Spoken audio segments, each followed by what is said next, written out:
Today I want us to talk about creativity.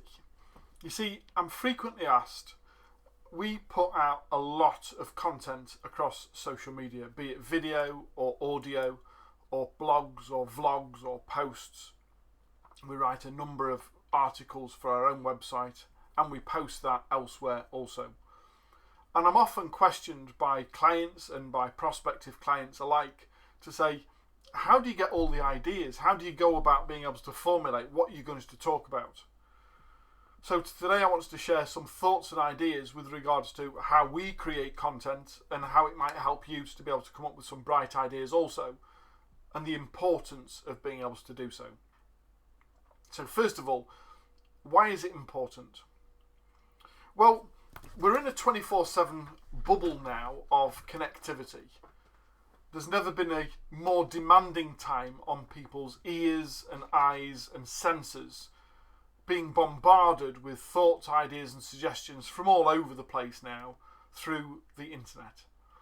It doesn't matter whether I'm on TV or watching on a tablet or whether I'm online. It doesn't matter whether I'm on my phone. It doesn't even matter whether I'm using my smartwatch. I'm constantly being given information that may be of relevance to me, supposedly tailored to my requirements, but of somebody else interrupting my days to try and introduce them and their product or service to me. So how do we cut through all the clutter and understand the impact and importance of our message resonating at the right people at the right time in order to be able to make the right decision for them and their business, not always about us and ours?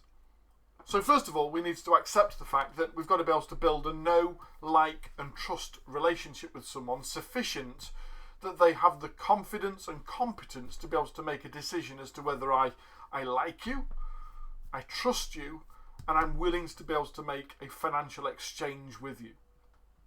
And that doesn't happen just like that. It might look like it does on purchases on the net and the likes, but ironically there's a process that people go through in order to be able to establish as to whether they are ready to be able to make that decision. First of all, we know of the 3 to 5 second rule of engagement. Someone will take a look and immediately make a decision as to whether they like what they see. Even before the words come out of my mouth, you've already formulated an opinion with regards to whether you like the backdrop, whether you like the shirt I'm wearing, whether you like the fact that I'm a glasses wearer, that my hair's slicked back, that I'm unshaven today. You've already made a physical observation and a determination as to whether you like what you see or whether you're repelled by what you see. And the very fact that we're now 3 minutes 6 seconds into this video and you're now listening to this tells me thank you very much that you were appreciative enough of or intrigued enough of the background and of the image to be able to hang around and find out what it was that I was sharing. So the 3 to 5 second rule has passed. You've made the decision that it's not repelling to you. Therefore, we're going to delve a little deeper. We also need to understand that it usually takes between 7 and 15 touch points in order for someone to be able to build that know, like, trust relationship sufficient to be able to make a buying decision. Now, if you've watched a number of our other videos or listened to us online, you might have started to build that relationship with us over the last days, weeks and months, years, depending on how long you've been following us. But it tends to take the average adult somewhere between 7 and 15 touch points, either directly like this, or perhaps the reviews that people have read and written about us, hearing about us from elsewhere, seeing some of the work that we've done, the tweets, the Facebook, the podcast, the LinkedIn. All of these become touch points to help people to be able to make that decision. Is this somebody that I like and can trust sufficient that I would want to do business with them if they have a service or product that is of suitable and relevance to me at the time that I'm ready to purchase? Or is it somebody that's simply interfering with my thought process? I've only got so much time in the day. Am I willing to be able to give this person some of it? Once we get to about 7 to 15 touch points, over a set period of time, there's probably enough information there for someone to be able to make that decision as to whether they would want to do business with them or not. And then it's down to timing. It's down to whether I've got something of value to you that you are looking for right now, or potentially at some stage in the future. And in the future, if you then have a problem that perhaps we might be able to help solve, it's remembering the relationship that we've got to date and thinking, oh, I wonder if Jay can help me with that. I wonder if My True North might be the right answer to be able to help us deliver that. We'll get in touch. So it's about understanding that there is a process to go through that we need to give considerations to prior to them making the decisions to purchase. So the way that we come up with content to determine as to what's relevant to be able to help and share is we listen. First of all, we've spent quite a significant amount of time really researching who our ideal target clients are. We've got a really good performer now and a précis to determine as to each individual product or service that we offer. We're predominantly a service-based business. And we've got an avatar, an ideal target client avatar for each of those services, for which we spend an extraordinary amount of time trying to get to know, to understand, to acknowledge, to observe, to understand what the problems that they are currently facing and may face in the future, which we may be able to help and provide some support to. We listen, we people watch, we observe, we consider. We don't go out and sell straight away. We simply observe and watch and learn to understand as to what are the problems that they are facing, which we may be able to have a solutions to provide if they were knowing of it, that we could introduce to them. We've identified who we want to work with. We've understood as to what it is that the problems that they have, and then determined as to what do we need to help deliver in order to be able to help them overcome those problems, that when we introduce that solutions to them, it becomes logical. So, certainly this year, we've been looking to be able to launch a new product, a new service that comes out very shortly now. The launch day is today, the day that we are recording this video. This has been recorded on the 1st of August 2020, and the launch of our product starts today on the 1st of August, and we're going to have a 4-week promotion plan prior to delivery of that product as of the 1st of September this year. So over the last 3 months, we've been running a series of questions of our potential ideal target audience to be able to ensure that the product and service that we've now created and ready to deliver to them is going to meet and supersede, one, their expectations, and two, what their problems that they're facing that we've created a solution for. And we've done that by running a series of what we've called Just Ask Jay. We've given away some time and availability.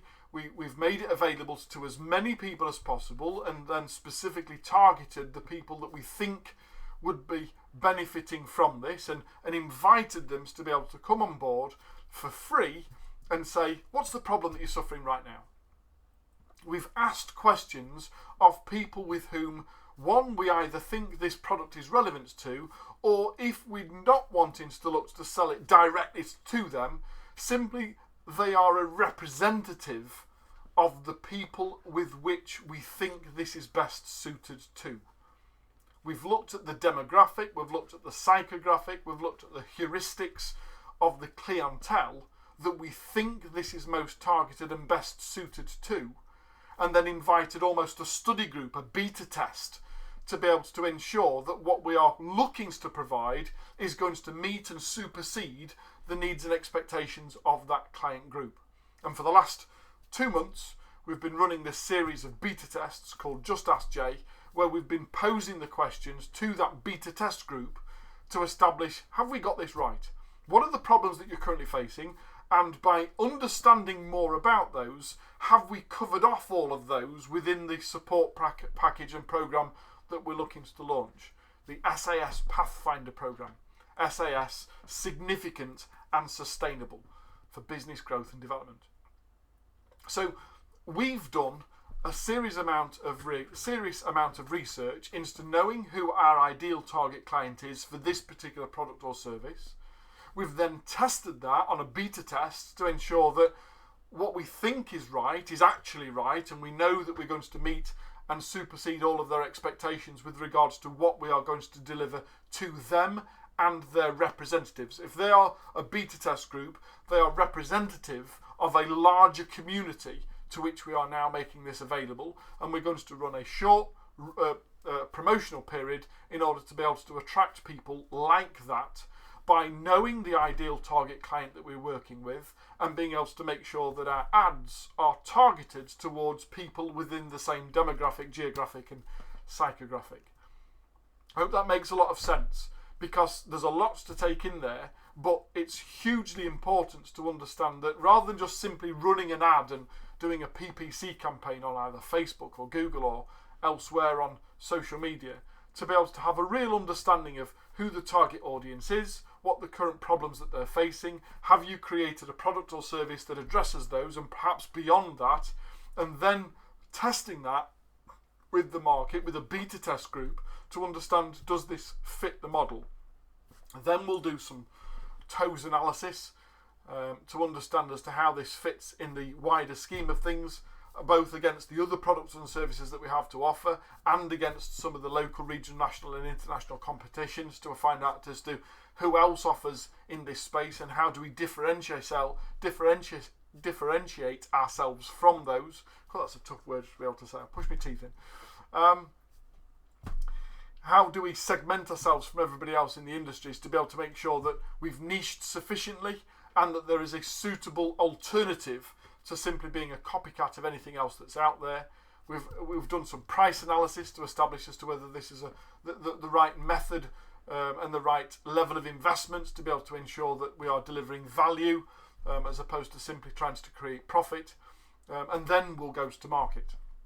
And everything that we are doing over the next 4 weeks will be geared around attracting those people to this service with that result. So our content that we deliver over the next 4 weeks will be very specifically targeted, talking to that demographic about their problems, about the things that we are going to provide a solution for within this program, in order that we resonate with the right people.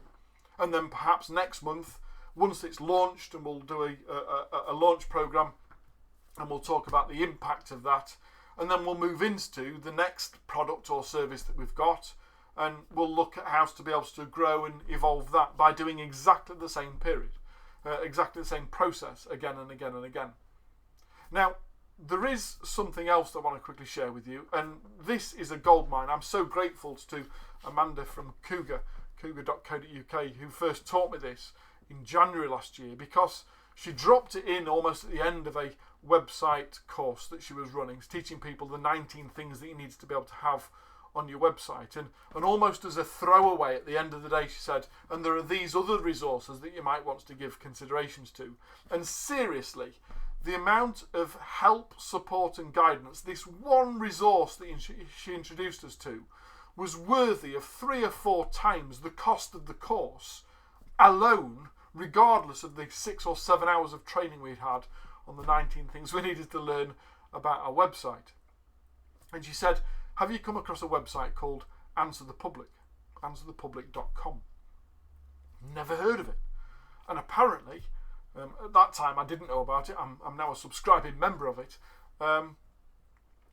It's a method of being able to establish as to, if you type in a keyword or a key phrase, you can find out as to how frequently that phrase is being used and all the other context in which it's being used on search engines over the last 4 weeks, 6 weeks, 8 weeks, 12 weeks time in the past, in the duration that you set. You can actually determine, I mean, for us, the first one I did was we referred to as business coaches. We would fall into the category of business coach. It's not something I would want to be considered, because as soon as you do that, you start to get associated with all the other business coaches out there. And For that reason that we don't call ourselves business coaches. Within our business, within My True North, we are all scale Sherpas. I'm not sure that you've come across another scale Sherpa before. And the good news is the fact that if you can associate scale Sherpa with My True North, then there's nobody else out there in competition. And the reason that we do that is, one, a coach tends to ask you a series of questions to help you find the answers, whereas as a mentor, we might be able to help guide and support you along there.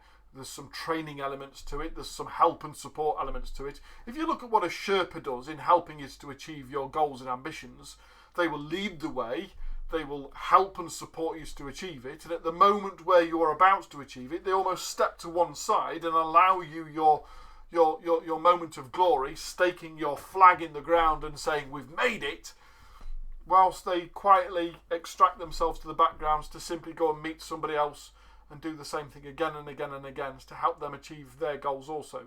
So for me, a Sherpa is far more associative of the type of help, support, guidance and accountability that we give business owners in order to be able to grow them and their business. However, that's a little bit of an aside. For the benefit of Google and Google research, we typed in the term business coach. Now, interestingly enough, within seconds, it offered us 174 questions that people had typed into search engines in the last 90 days with using the phrase business coach. It gave us an epiphany of all of the different content that we could possibly write to be able to help answer those questions. And ironically, it also helped us understand how to be able to write blog content or frequently asked questions, or to be able to tailor some of the packages solutions that we provide to answer some of the questions that people were answering. It was such a massive goldmine to help us understand that this is what people are asking right now. How do you stand out to be able to ensure that you're able to answer that in such a succinct manner that people start to build that know, like and trust that I referred to at the beginning of this video? The other thing is, you've already got customers and clients that you're working with, and it's not just about being able to help and support them in their business. It's about being able to listen to what they say. It's about being observant of who they are, what they do, when they do, how they do, why they do. It's about continuing to contribute towards that avatar that I spoke about earlier, and understanding that, we've got predominantly 4 different services within our business, depending on the size and scale or what you're looking to achieve. And it's about having a separate avatar for each of those products and services. And then every time that somebody joins one of those and becomes a new customer, to be able to make observations about them, about the length of time that they spend with you, about all of the different content that they share and they learn and they respond from, and helping to update the spreadsheet, as it were, to understand and contribute towards having an even more defined ideal target client audience to be able to continue to share that message with. So it's about understanding your current clients, it's understanding about what solutions and provision that you make for them, and then being able to magnify that by sharing that with the world. I'll finish by offering you one quick thought. For every time that somebody approaches you and asks a question that you are able to answer to their satisfaction and are willing to do so without charge, then the moment you've finished answering it for them, you ought to write the question using the words that were asked within, not simplifying it or modifying it in any way whatsoever, but using those words that were asked by the person asking, exact words, and typing up or videoing or audio recording your response. Because if you're willing to answer it for free once, I guarantee for every person that's approached you and asked the questions to which they are satisfied with the answer, there are at least a dozen, if not 2 dozen, if not 50 or 100 other people that either don't know who to ask that question or didn't even give considerations to that was the right questions to ask. It's a really easy method of being able to help understand how to create content that is relevant to your audience right now. Sincerely hope that helps. I'll be most grateful if you'd be kind enough to be able to drop a comment and let me know your thoughts on this, and if you're willing to be able to share it within your own community and allow other people to be able to benefit from this also. I'm Jay Allen from My TrueNORTH. Look out for all the other stuff that we've got available to you online as part of our missions to be able to help 1 million business owners to significantly and sustainably grow them and the business, with the ultimate aim to add a zero to your personal disposable income. Take care, and I'll see you soon.